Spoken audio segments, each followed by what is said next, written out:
welcome to an episode of La Ventanita. I am Carlos Frias, the Miami Herald food editor, and coming to you from the hood of Kendall, my co-host Amy Reyes. Hi there, Carlos. It's really dangerous up in these streets right now. Are there raccoons fighting outside of Dandy Bear in Kendall right now? No, but the guy who drives around sharpening knives just came through, so you know it's about to get real up in Kendall. Wow, it's about to get real. You People know, got their knives sharp. The afilador. Yeah, because for the folks, the two people left in the world that don't know, A-Rod said that he grew up in the hood that is Kendall. Yes. And you know what's funny about that is the best take I heard about that, because he was roundly made fun of for that. Yeah. But the best take I heard about that is that, like in basketball, they say that you get caught up in the air. So like you jump up to, and you're supposed to make a pass only when you're standing on the ground, but you jump up to make a pass and there's no one to throw the ball to, and you're kind of frozen. And I think that's what happened to A-Rod. Like he's like trying to make himself still be cool, or like one of the you know the people down here, and he just caught up in the air. Carlos, hear me out. This could be the case that A-Rod is so rich that now Kendall feels like hood to him. So, like, that could be the case. He might come through these streets and be like, oh, my God, look at all these strip malls. And, like, oh, my God, they have condos here? Like, what is this? Like he's just so far aloft at this point that he's so like, far off. I can't believe in a different level. I can't believe that I survived going to the smallest La Carreta. Oh my God, like, ugh, like, what is this town and country mall? I mean, like, where's the bellhop? Like, where's the valet, you know? He went looking for the lock that he put on the bridge there, right? The little lock. Yeah, he never put a lock on the bridge, no. Nobody hooked him up with the lock there on that bridge. No, but that was probably the funniest thing to happen all week. Yeah, pretty much. Thanks, A-Rod. So if you haven't read anything about that, just Google A-Rod and actually Google Caniogo, who's our colleague who wrote the funniest take on that entire fiasco, which is she describes how, you know, she finally gives, you know, A-Rod finally gives Kendall the street cred it deserves. Yeah, because you know it's dangerous in these streets. We have rabid raccoons, feral cats, those, what do you call those ducks with the ugly like thing on their face? Yeah, the Muscovy ducks, man. Ugh, the terrifying. Dodging ducks from Dandy Bear to Hungry Bear. Oh my God, they're just like out there in these streets terrorizing people. Poor A-Rod. Yeah. But you know, he made it out. He made it out. His talent. He'll be all right. His talent got him out. He'll be all right. So we have some things to talk about today, right? First and foremost, I think this one is literally something that we just found out last night, and they sent out a press release like right as we were getting ready to go on the air. Havana Harry's has been sold after they opened in '95, so you know they've been open almost 30 years, and it's been sold to the folks who own Buya and Pisco y Nazca. So I'm really curious what that means for a place that was literally family owned. It was owned by a mom and pop, a literal mom and pop, an American guy and a Cuban woman. So which is why Havana Harry's had that little bit of like a forward spin or a little bit of a more modern twist to it from just traditional Cuban food for lots of years. So I'll be curious to see what that means, you know? Well, I'm a fan of Pisco y Nazca and Buya, so I mean both are available in Kendall. So I'm sure. I'm sure that whatever they do, they won't ruin it. They'll figure out how to make it cool. I think so. But it's sad to know that a place, you know, it's now owned by like a bigger corporate thing, you know, than a mom and pop, you know. Yeah, I wonder what the plans are. I wonder if there's going to be a bunch of them all over the place. I don't know, but I mean, it's got a great name. Like you could see you could see it becoming a Bubba Gump. I mean, that would make me very sad, but you know. Yeah, and at least it doesn't have like a dubious origin story, like.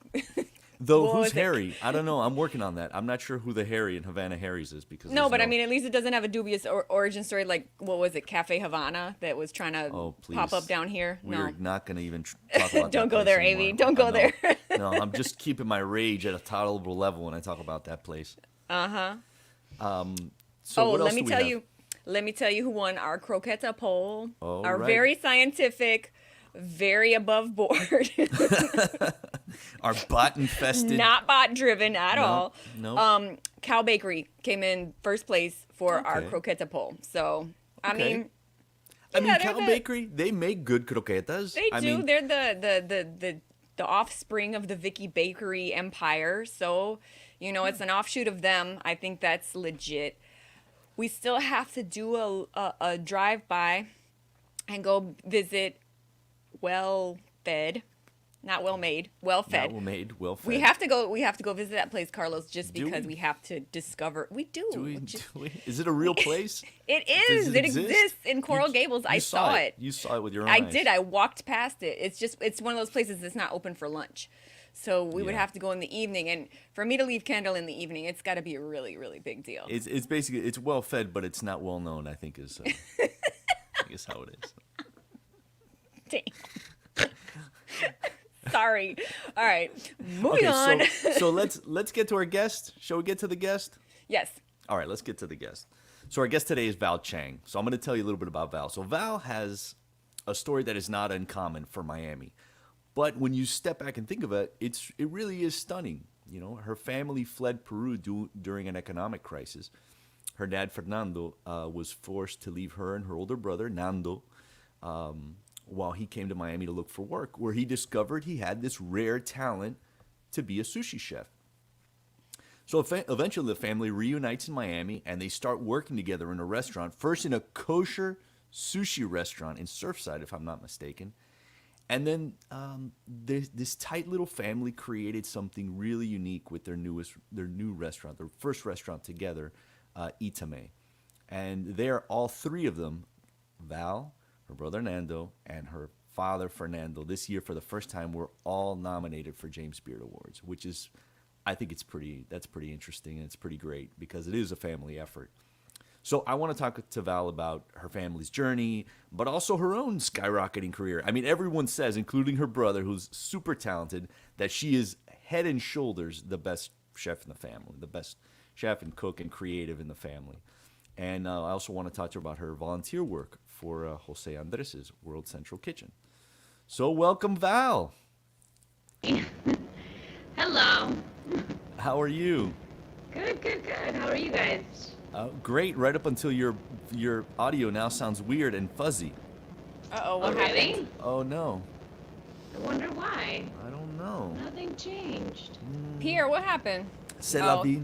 Sometimes. Pierre says that there's mic trouble. He said stand by, Val. Stand by, Val. All right, we're gonna put Val backstage, and then we're gonna talk a little bit. You can hang out for us, Val, and we'll be right back to you. So there was that one thing that we didn't get into the intro, and it's like Ben Mi, which is this.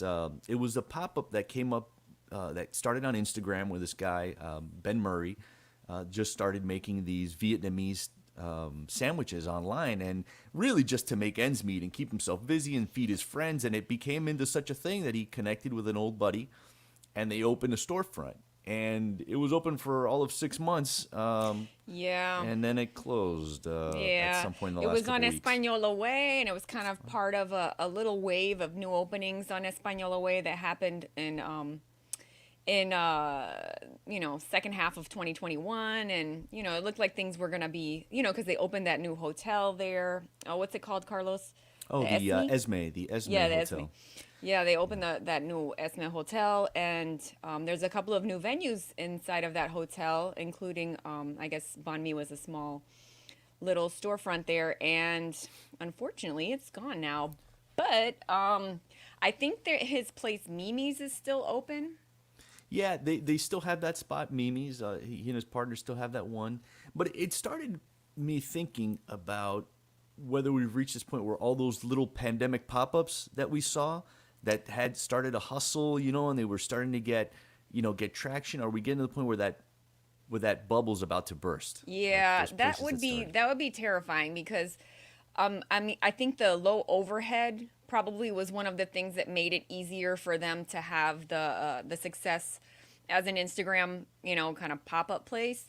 But it has me worried about a lot of places that I really like that might encounter paying rent in Miami a struggle Yeah, surprise. once they go from to an actual brick and mortar place. So All right, Okay. so we'll Is it better? Yeah, you Oh, sound she's better. back. She's All back. right. You know, there's nothing like turn it off and turn it back on. It's 100% the solution to every It's the technological hundred problem. percent the solution to everything. But so Val, thanks for again for making time. I think it's it's funny because you've been busy with it seems like with a lot of things, both with World Central Kitchen, and I saw on your Instagram that you're leading tours. At one point you were going to lead a tour in Peru, which I thought was Yeah, really that's interesting. next year. I'm actually so excited for it because I'm going to be going with Nicholas Gill. So it's very exciting, and it's going to be an adventure to see Peru through his eyes as well. Right. Wait. So So what's the tour? Is it like an it's eating tour? it's a private tour. We take, I believe, 10 couples ideally. Well, it doesn't have to be couples, but in pairs. And we're gonna go to Cusco with them, Machu Picchu, and we're gonna eat. And so they'd like to do. They're probably gonna kill me for this, but they like to do. They, oh my God, I'm drawing blank right now. But oh my God, I'm drawing blank. Sorry, guys. No, I that's mean, right. But they it's like to mix the culinary part of it, right? So Mhm. they bring in chefs to plan this trip. So they plan the whole trip, but they Right. bring in a chef who's close to the country so that they can really get like a very personalized tour for everybody who's there. Somebody who really knows, and then we host dinners, we host cooking classes. So Yeah, it's and for all I the saw on foodies your out there. Instagram the shot on your Instagram reminded me a couple of years ago I went to Cusco and we ate at Mil, Virgilio Yes. Martinez's restaurant on the edge of. You have to, for folks who are listening to the audio, you kind of have to imagine like a cone, like a chasm, right? And in that chasm is basically it's like a terraced. Imagine a farm that's terraced, so it's like this cone that goes into the ground, and the temperature drops something like 10 degrees from the very top where you are to the very bottom. And they grow different food traditionally, like traditional indigenous cultures would grow food at different levels.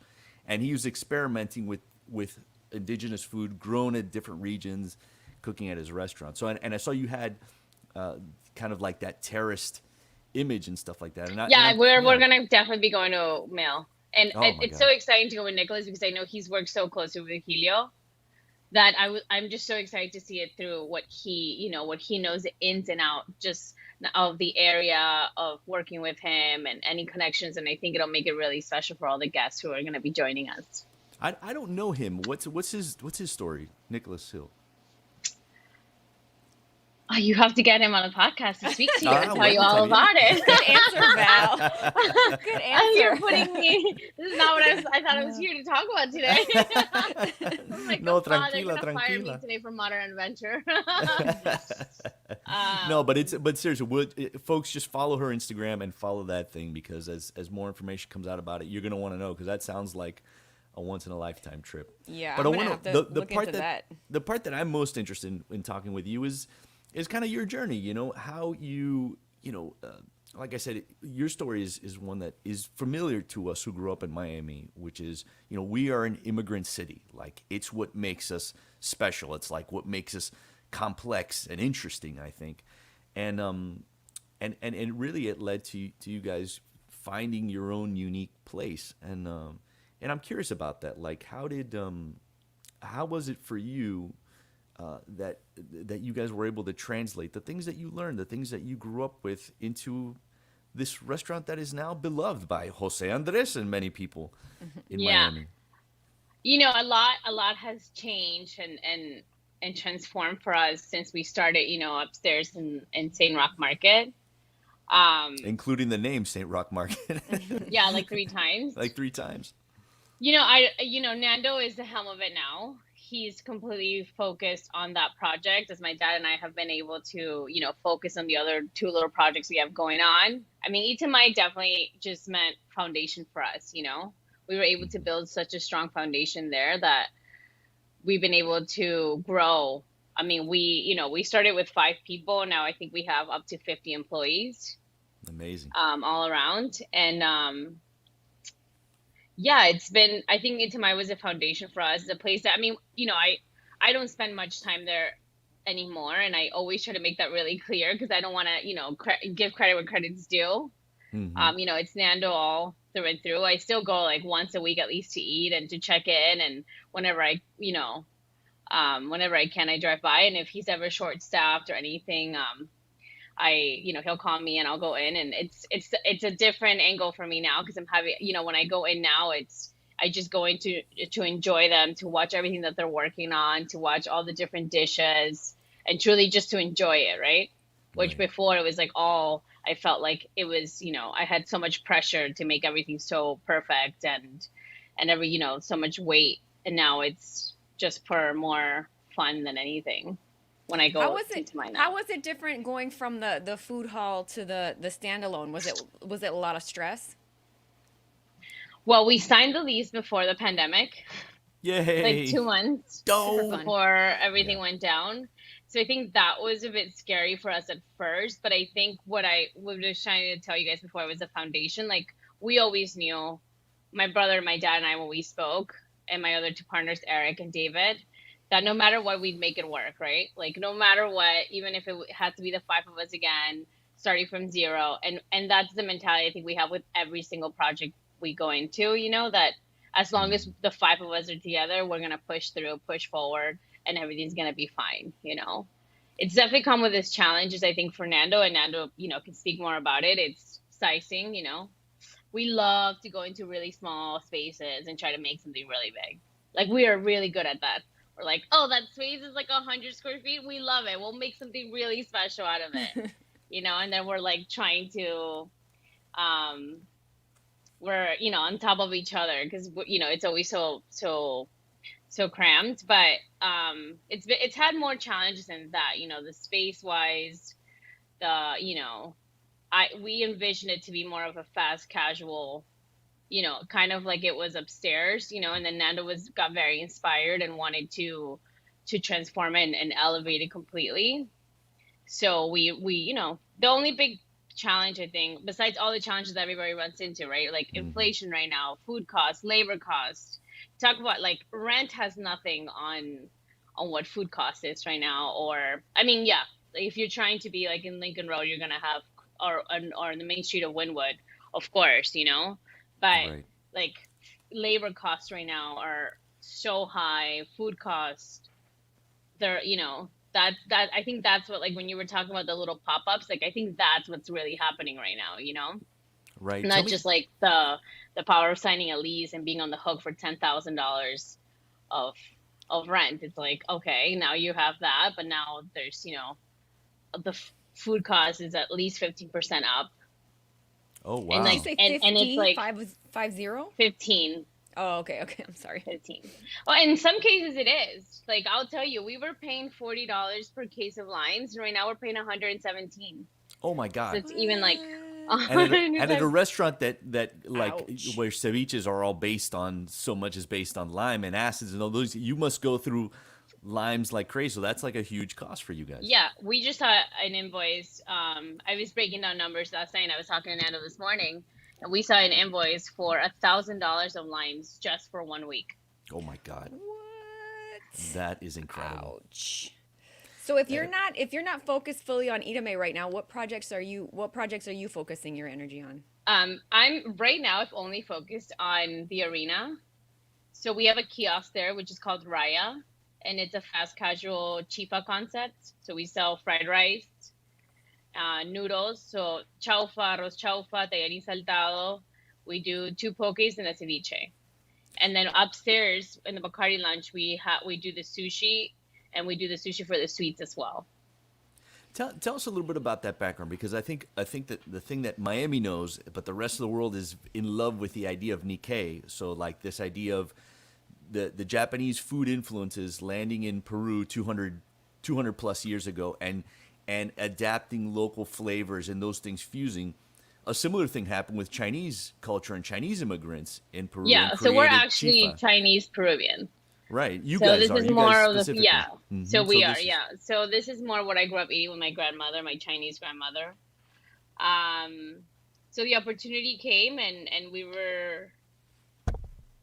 decided to go for it. But it sounds so simple to be like, okay, we're doing fried rice, with lomo saltado, like as it could be as a topping, or chicken with an orange ají amarillo sauce, and we're doing noodles and pokies. Like it's literally 5 items, but it is not a joke. You are killing It me has because that sounds been, so good, and I I'm hate that I so have to go to hungry the right now. stadium to. yeah, I you have can to. only get at the stadium. I have to buy heat tickets to eat the food, which is I'm fine with. That's like two. That's like a win-win. You know, the way the Yeah, Heat have just started playing better. so that's that it's, and that we're in the same scenario, right? Like a really tiny space, not like our dry storage is basically 2 speed racks. uh I mean, the arena has been so generous to let us work out of the arena kitchen, but as you could imagine, we're like a little piece, a tiny piece of the puzzle that they do, so you're like trying to move around and maneuver around them. We've changed like the fried rice so it has to be like six, I'm not lying to you, 6 times, because it's Oh like wow! every single time you get this rice, the product is not available anymore. And then we realized, like, at first the chefs there were telling me, like, no way you're gonna be able to do like a menu.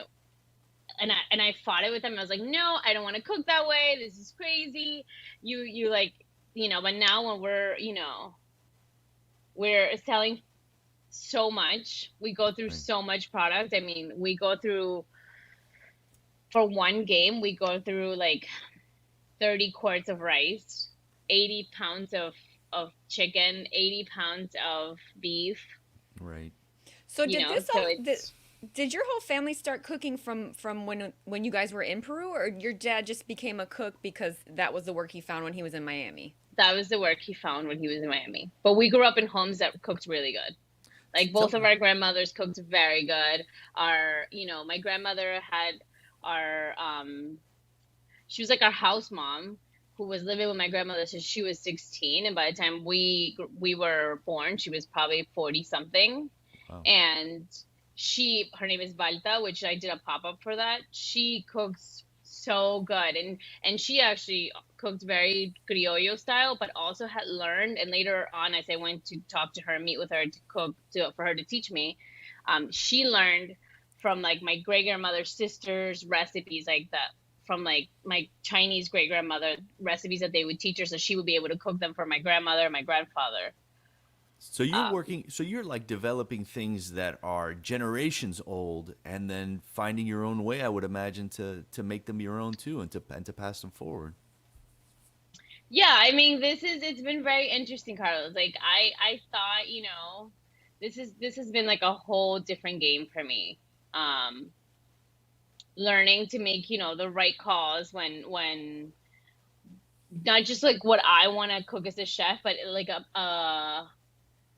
really blending in, like, being a good businesswoman and also being a good chef, and making Mm. the right calls for the staff. And like, when like we were making we do make an orange sauce, right, for the chicken, and we were adding soy sauce to it, but it was really kind of, the customers were a little bit off because it wasn't like that generic bright orange sauce. And then, like, redoing the recipes, making the Mm. right calls, not just like what it's not all about, like, what I it's feeding the masses, really, Right. that I had Have you never really done before.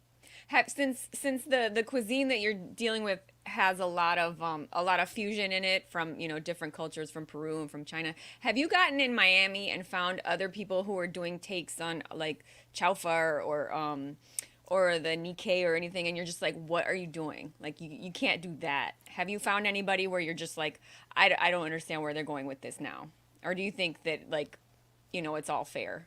Like, I think everybody's so inspired by Peruvian food, and perhaps like the 25-year-old me would have said, "What are you doing? Like, you can't have, like, this isn't a ceviche if it didn't hit the notes that I grew up eating for me, which is spicy, citrusy, in your face, salty." Like, maybe the 25-year-old me Hmm. would have been very critical. But the, like, humble 30-year-old me now, after working at the arena and understanding, like, this this whole different side, or just not just the arena, everything, the 3 projects we have going on, all the variables, I just, run with it. Whatever feels good for you, whatever inspires you, whatever you think that means to you. So talk to me about chifa. Chifa obviously is this idea of it's just like Nikkei is the fusion of like Japanese and Peruvian culture, chifa being the Chinese and Peruvian culture. Talk to me about the chifa that you grew up eating and like your grandmother and the kind of things that she made. What are those dishes and those moments that stand in your mind, when you think about what makes good chifa? I mean, it's such a personal question for me because for me, all those memories I have of Chifa always bring me back to just how close. I mean, I grew up with my grandmother when my dad left. Hmm. So for me, like she always made it the best, you know. Was it the best? I don't know, but for me, it was, like that. And I didn't really realize how much chifa we ate growing up. Like I always knew, like on Sundays we usually ate chifa, but because our house mom, she really cooked more criollo. But then I realized as I got older and just started going down memory lane, like every big thing that happened in our family, we always ate chifa. Mm. Like somebody got engaged, we had massive amounts of chifa. Somebody died, we had like my grandma was making chifa for whoever she was hosting, or every big celebration or anything big that happened in our family, we always ate chifa. Um, when What when is? she I'm sorry. Go ahead. when she would come to Miami, we would always bother her to make us like she made chicken and broccoli with these like oyster mushrooms. She would make us always wontons. Like that's something like we wouldn't we wouldn't let her leave without making us. She would always make us wontons. She would always make us like pineapple pork, arroz Right. chaufa. Then she would make us like a white rice with Chinese sausage. Oh, the She would make Chinese us a sausage is everything. pan So fried lo mein. She would make at home too. Oh man. what makes chifa different from, traditional Chinese food? I think our ingredients really. Hmm. I mean, my Peruvian grandma makes arroz chaufa too, but she like starts it off with bacon. Oh yeah, She I can starts it off imagine. with bacon, renders all the fat. Which my Asian grandmother would not do that. I think our ingredients. I would imagine there's some ají amarillo or rocoto or something in there at some point in some of those dishes. More like on the side, to be Mm, honest with you. Like interesting. we always like we don't eat chifa without pickles, and we do the pickles are like daikon carrots and ají amarillo, like a Oh, sweet delicious. vinegary pickles. We don't eat it without it. Like it's and always an Inca Cola as well.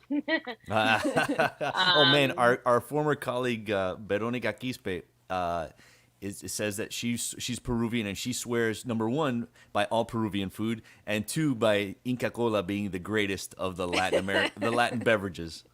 it's the best soda in the world. Is it? Is it Get though? on board, Is it everybody. It's really? listen, you know what it makes I think the difference between Chinese, like I think it's our passion for food and good eating. So we go in when we cook something, it's like we don't just do like a we you know we really go in when we cook, and we're so passionate about the flavors and we want it to always be so flavorful and bold and in your face that I think we do the same thing with chifa. Right. Peruvian food has that in that it's really one of the most complex cuisines. I mean, you know better than anyone, obviously, that the fact that it hits so many parts of your palate, that it involves so much spice and heat and fat and in those proportions, and it's like and there's like you said this the sweetness and the fermentation. It's like this mix, this world mix, all in this one especially in Lima, this gray surfside town. Did you watch any of that show that it was like Chef's Table? It was called Street Food, and there was an episode in Peru. Yes, of course. The first thing, I'm a proud Peruvian, Carlos. The first thing I do when any of the shows come on, I look at the index and I find Peru, and that's the first show I ever watch. I don't ever watch in order. I'm a very proud Peruvian. The first thing I did was watch the Peru episode a couple years ago, though. So, Yeah, those roscones, those deep fried, which for us they look a lot like buñuelos. Those deep fried rings, they're like those oh, sweet rings. picarones. Los picarones are the ones I'm thinking of. Yeah. Oh my God, those are amazing. I remember eating from that little viejita in that park in that park right down in Miraflores. So I grew up in Chiclayo. Tell me about Chiclayo. What is that North. like? For me, it's the most beautiful town in the world. Of course. It's small. I mean, it's large, but in our world, it was very small. It has I think for me, the best food comes from the north. It's very different than Lima. It's very tropical climate. How is it different? What kind of food traditions do you see there that you don't see in Lima? Way more like flavorful. Like, okay, so in Lima, you're more like the ceviche doesn't have as much heat and as much, in my opinion, you know. It doesn't have as much heat, as much acidity, where in Chiclayo it has all of that. For instance, in Lima you eat more of un seco, like a beef seco, and in Chiclayo we eat more cabrito norteño, which is a goat stew, or it could be goat or lamb. Which you were in love with, right? You were making that for a stretch down here at Itamae. You made it for like little special one-offs. You would make cabrito. Yeah, right? I made it at Balta. Well, you know, I always found that I always thought that a lot of the things were going to be very hard to make here and duplicate because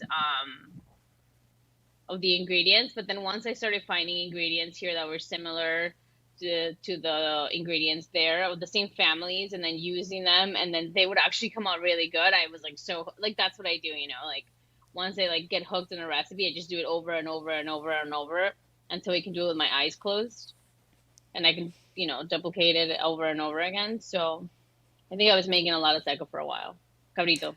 I always wondered, and forgive my ignorance, but I've always wondered about like the things that are presented on a plate of ceviche, like why that combination, like why the choclo and then why the sweet potato, like what is like the, do you know like why? Yeah, talk us through the ceviche. Like when you look at the plate, for those who have never had a ceviche, talk us through all the things you find on a traditional plate of ceviche and how do you eat them together? Because you got the little sweet potato, the choclo in two forms. Tell us about that.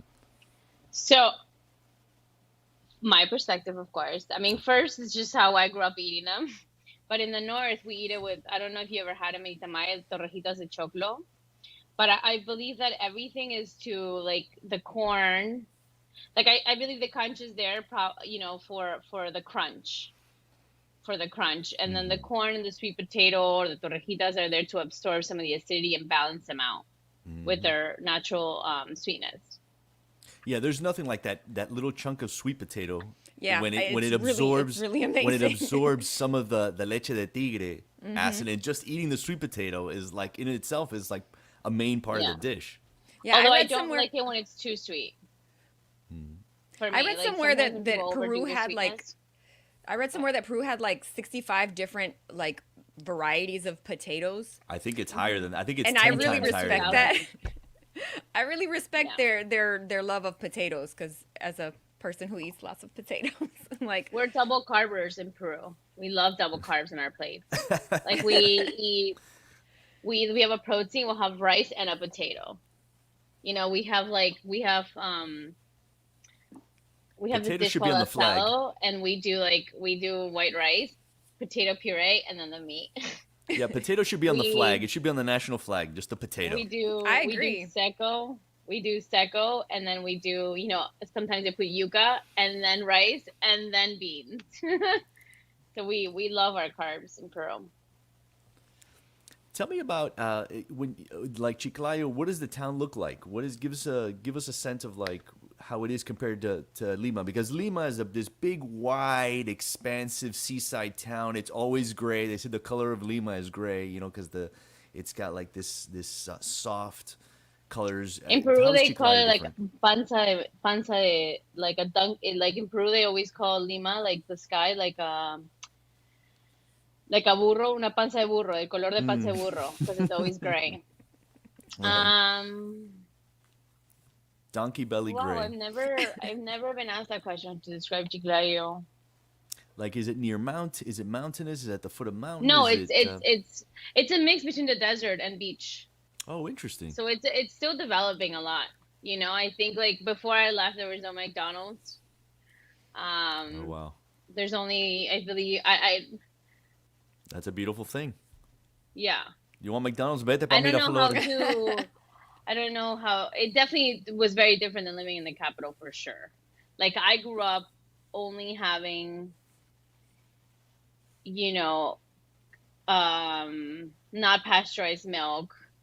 And I remember the first time I went to Lima, and my mother had come to visit us, and she took us to Lima, to the capital. And she gave me this milk in a little container. I had never had it, and drank it. I was like, oh, it's delicious. I never had like chocolate milk or anything like that. Because you not because it wasn't available, but you have that closeness with your, like in Chicago you have like two major markets for food, right? And like you have been shopping with the same ladies who buy your meat for years. Hmm. You have that really closeness there, and it's easy, it's accessible. You can go every day to the market. There's not crazy traffic like there is in Lima. And I remember coming back to Chiclayo, and my grandma gave me, like, from her butcher, she gave me the milk and that she would always buy. And I just remember the smell of it, and I just could not drink, and I have not drank milk since then. I mean, they tried to Okay. force feed me it, probably why I stayed the smallest out of all my siblings.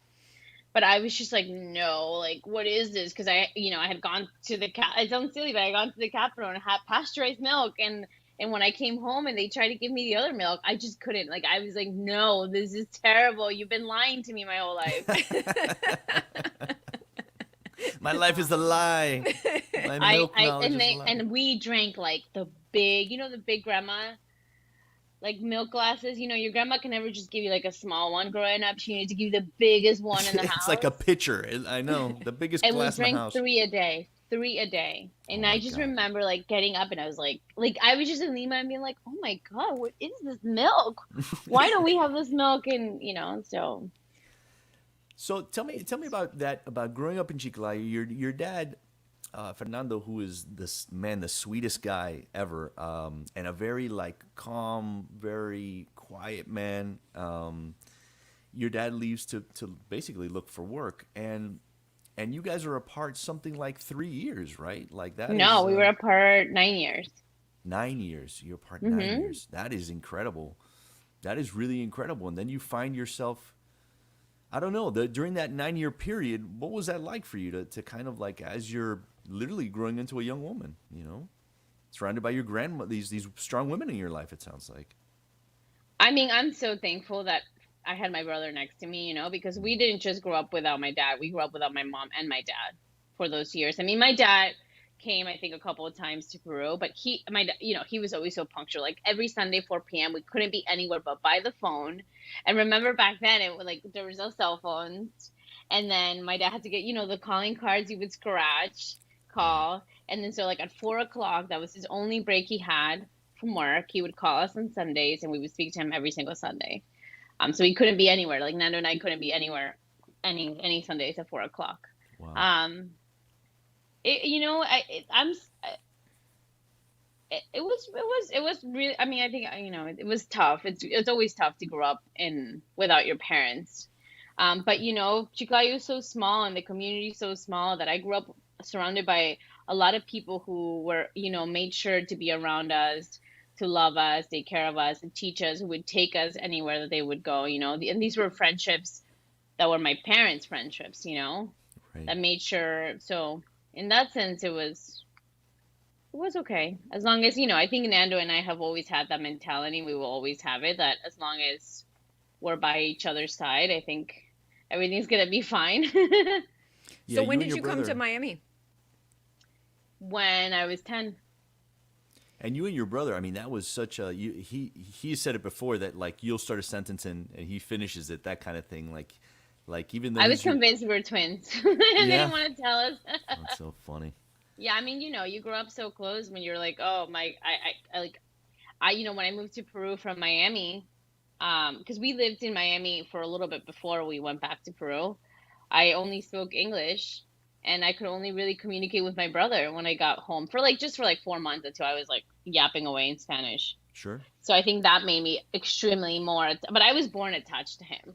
Like they would tell me, like when I was born, they tried to make me sleep in my own room, and I wouldn't stop crying as a infant until they put me in the same room as Nando, and then I just finally would fall asleep. Oh my And then they moved my crib to his room.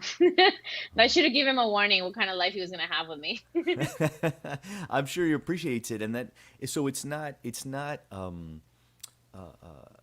strange for the fact that you guys are tight as a family and thus work together, like went into this business together. Like you guys, as long as I've known about you guys, you've always been working together on this in this one business. It seems like that's where you guys want to be after being apart for so long, like that you guys reunite doing this thing together, you know? And the fact that you're recognized together, I think is It also was really special beautiful. for we felt really special for my dad, really, I think Nando and I have long ways to go. It is a fine line, because like for like the decision of really, him turning Itamae to what he wanted also meant me stepping out of it, really, because I didn't, because we see food differently. Mm-hmm. We want to express ourselves differently, and that was difficult, to accept that, Sure. because it's something that like I was so in a day-to-day of everything, every single thing that was made, I was, on top of it. So, but, a year later, I am really thankful and happy that we're both able to express ourselves. I mean, I'm still, we're still looking for my restaurant, which will eventually, will soon happen. Oh, But I I'm, can't I'm, wait. I but I cannot love wait for that seeing, Val Chang chaufa. I'm dying for it. but I love seeing what my brother's creating and how he's expressing himself without me having anything to say, because I think he always wanted to do that. But then I would say, no, I wanted to be more criollo, or I wanted to go this way. And perhaps I presented a lot of limitations for him, to do what he really wanted to express himself. So, and as you've seen it, I see the dishes, I see what Itamae is, and I'm like, wow, like I'm so glad we were able to make this really difficult personal choice, but it led to both of us being happier and able to, because at the end it doesn't matter and nothing else matters, and you're truly happy and you're doing what you love on the day to day, and if you're creative, you get to express yourself, the way you want to with no limitations. I mean, that's a blessing, because many chefs don't really ever get to do that.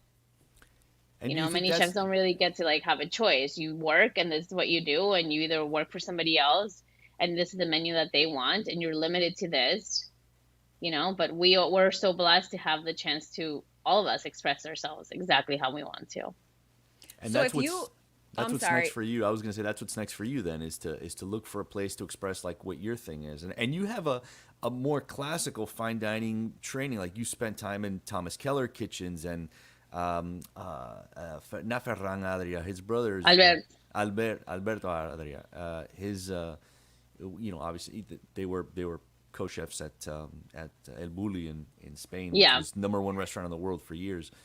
So you have that fine dining thing, and it sounds like you want to try to express that, but also there's some No, criollo no. element. I want to go more casual. And Okay. that's where kind of we met and we were like, okay, we're not seeing, we don't want to cook. Like, I want to do more casual. I want you guys to feel like you're eating at my house, the food I would make with my grandmothers, the food, like that's what I want.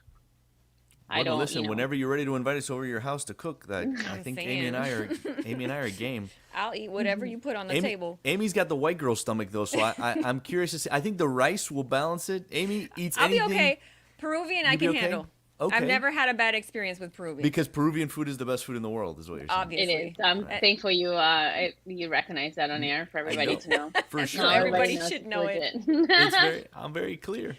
What was it like watching your dad? Because your dad is a guy who didn't cook, and he came here and he learned to be a sushi chef, and he had this incredible following of people that like They would open a restaurant, an Italian restaurant, and they would have your dad do sushi one day a week. They would open a different kind of restaurant, and they would have your dad doing sushi. So it was like whatever the concept was plus sushi, because your dad became this really well-respected sushi chef who had a following for over a decade.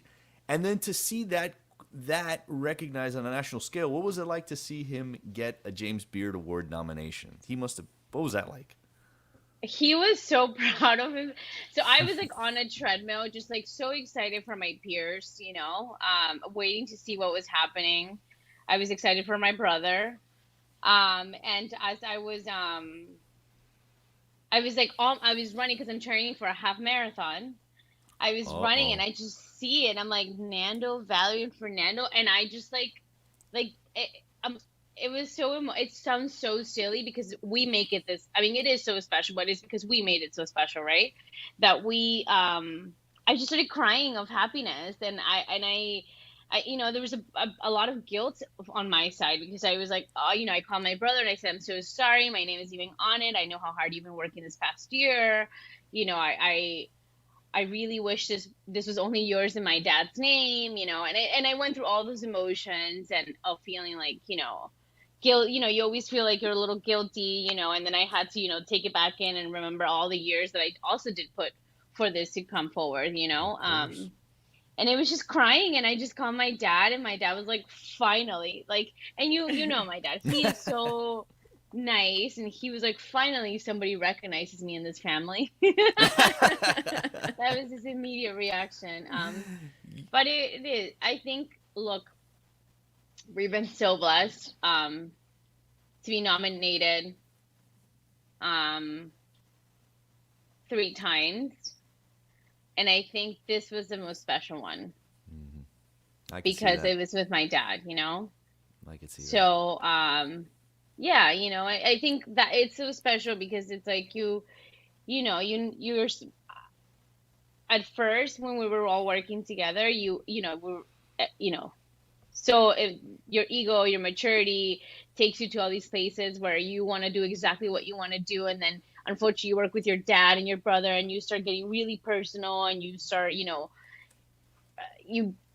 you take everything so personal, until one, like, my dad would want to cut the fish this way, and Nando and I would be like, why do you want to do it so old school? Like, why can't you? Until one day, like, I truly came to me that, like, how blessed I am to work with my dad, or how blessed I am to work with my brother. And that truly, like, I don't ever want to, like, spend any of those times being upset at any of them for something as silly as work and something that can always fix itself, and, like, just truly enjoy every moment, especially with my dad. Nando and I have a long way to go in life, in our careers. And my dad, he'll probably never retire, even though we're like, trying to get him to a place, where the business are successful enough so he can feel that it's his time, so he can travel, he can enjoy. Does he like to travel? But does your dad like to travel? No, he's a workaholic. You're like, you should travel. He goes, I travel to the kitchen. That's where I travel. Yeah, I'm like, I'm the Chang that works the least. Everybody knows this. My dad and my brother look at me and they're like, Val. And I'm like, listen, guys, I work in life balance, or else I'm going to, like, no. See, that's why she runs, Carlos, because she needs balance. She's running, and she's like with her dog. All I see is pictures of her and her dog all around Miami. Yes. She's locked up outside because I was like, they're gonna hear a bark and they're gonna get scared and they're probably never gonna fight me again. No, I have my dog right. I have my dog right next to me, but he's furniture. He's 8 months old, but he's just like a. One time when he's just a lump, I'll bring him on. My dog Sashimi is turning 10 in a week. That is so cute that you named her Sashimi. She knows. Yes, she knows exactly where Itamae is. She knows exactly where B-side is because we go on walks. We live 5 minutes away from. I live right in the middle, in Midtown. So she knows when we're walking right. She knows exactly how to get to Itamae, and when we walk left, she knows exactly how to get to B-side. So so even though Peruvian food is the best food in the world, is there a Miami food that once you moved here that you learned to love? Either one particular dish or one kind of cuisine that you're like, this isn't Peruvian food, but it's pretty good. Like, is there one thing like that? Is it Cuban bread? Is it I don't know, one thing that you learned from Miami Croquetas. to really love? Croquetas. I don't know. Um, That long yeah, silence. no, I'm just thinking of all the things I've been exposed to here that I don't think I would have been exposed to, like in Chiclayo, like when I was living there, like Thai food, Cuban food, um, as much as Israeli food I've had here, pizza. I never had so much pizza until I moved here. Was there such a thing as did you get pizza exposure in Yeah, but it's like very like a celebration. Like, it's never like no, we eat at home, we cook at home, Yeah.